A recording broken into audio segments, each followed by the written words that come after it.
Hey you guys, Coach Liz here. All right, I'm actually recording this on Easter Sunday, and I love this time of year because Easter and spring in general is such a great reminder about hope and new beginnings. And that's exactly what I want to talk about today.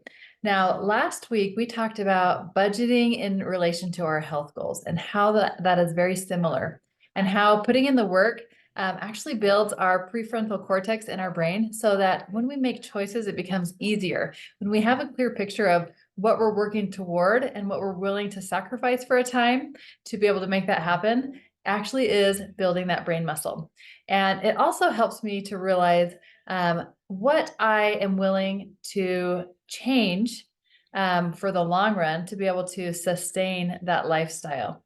Just like if you were working to pay off a debt, for example, and you got out of debt, you wouldn't go and spend frivolously and get back into debt. No, you would think about what are some things that I was doing that wasn't serving me, that maybe I am okay to put aside and stop doing. Same thing with our healthy habits. We have to look and think about, okay, well, what got me here to start with? What am I willing to stop doing or change to be able to keep moving in the right direction? And so that's what we're going to talk about, having that clear why. So in element one in your life book, I mentioned we are doing a life book tour for the next several months. I'm going to be going through an element in the life book. So follow along. You can read at your own pace, but each week I'm going to touch on a new element in the life book and talk about just a few gold nuggets that I love from that element. So we're starting with element one. Element one talks about your why, having a clear picture about what you are creating for your why. So that is one of the most important things in your health goal, is knowing what you want to accomplish, where you want to go, and what you're willing to do to get there. Having that clear picture helps you to recognize not just what you're creating, but what habits are going to get you there. What things are you willing to do daily to be able to accomplish that goal? And what things are you able to switch out? Instead of adding more things, we can start with, what am I willing to stop doing that is not serving me? That's probably the easiest thing, instead of adding more things on top of it.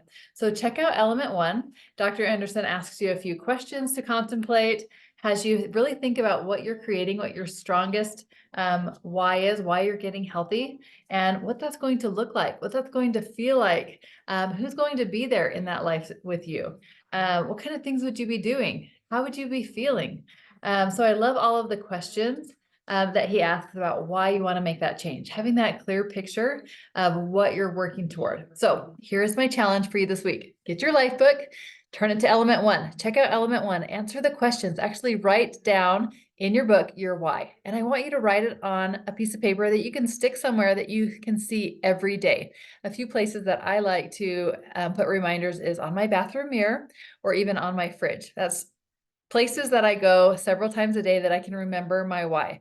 And so when I have a choice, that question is going to pop into my mind. Which one do I want more? Am I wanting to keep moving forward toward that big goal right now? Or is this worth taking a step backwards? Just like budgeting, right? Some things are worth taking a step backwards sometimes, but most often our choice is, I want to keep moving closer toward that goal. So get your life book out, dust it off. Make sure that you are writing and answering those questions in your life book about having that clear picture of what your why is.